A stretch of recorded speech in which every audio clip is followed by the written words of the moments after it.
All right, ladies, let's talk about getting pregnant after the age of 35. Hey, after the age of 35, it is like impossible to get pregnant. And I'm here to tell you that if we give our bodies the right nutrients, the right environment, our bodies can do magnificent things, including creating a baby. In this video, we are going to break down the top 10 ways to increase our chances of having a baby after the age of 35. The topics that we're going to cover in this video are going to include our hormone balance, our egg support, our gut health, our liver health, our stress and our mindset, and the myth about having babies after the age of 35. If fertility, hormone balancing, and other health topics are things that you're interested in, do consider subscribing to my channel because we talk a lot about our female reproductive system on here, how to balance our hormones, and how to become pregnant.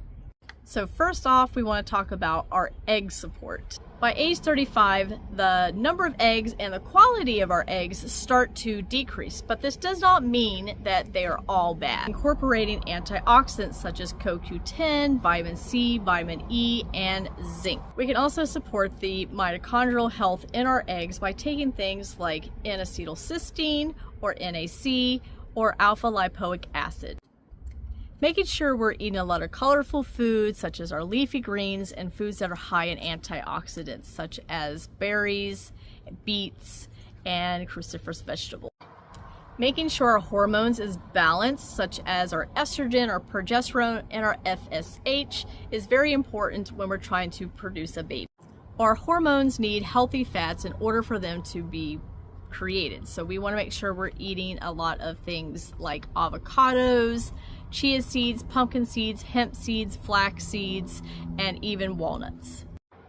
I also talked about my previous video on balancing your hormones by doing seed cycling. This is where you take first day of your period through day 14 of your period. You're going to do flax seed and sunflower seeds, a tablespoon to 3 tablespoons of each one, and then days 15 through until you start your period are the sesame seed and the pumpkin seed, again another 1 to 3 tablespoons of each one of those.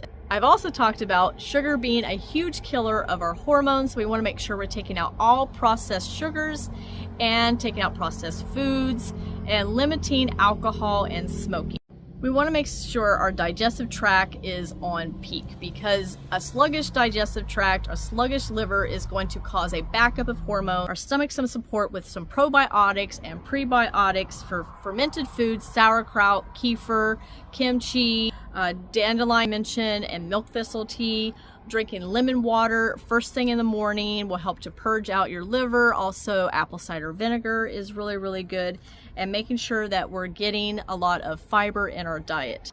Number 4, we want to reduce as much inflammation in our body as possible and eliminating toxins. I talk about toxins all the time, so we want to make sure we're being careful with what we're putting on our skin, washing our clothes with, air fresheners, do some essential oils. You can also clean with a variety of different natural things in your household. Number 5 is getting your blood work done. Don't guess, get a test.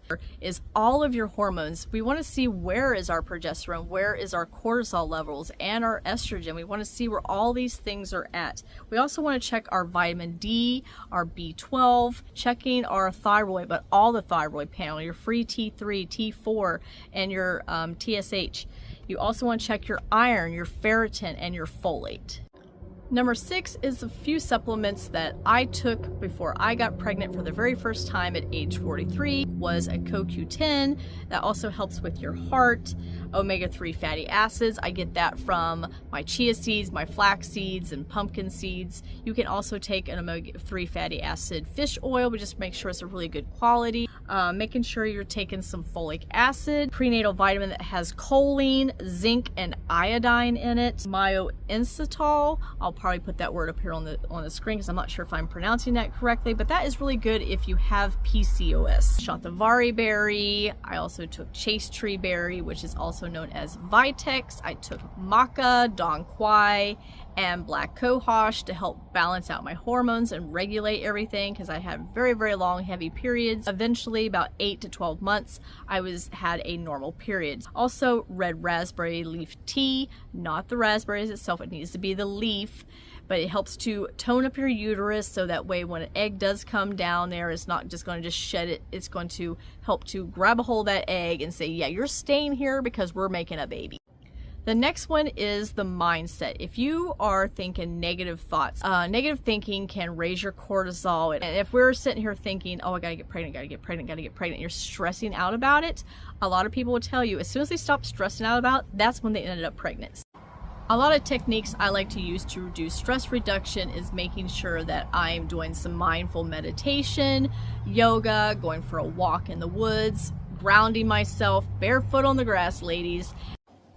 Number 9, exercise. We don't want to do strenuous exercise. I've talked about in previous videos how if we're doing really strenuous exercises that it actually causes more stress in our body. We need to be doing light physical activities such as walking, or we can even go biking, some yoga, swimming, stretches, things like that. You can do some light weights and some muscle toning with some bands, things like that. That's not going to cause excessive amounts of stress on your body.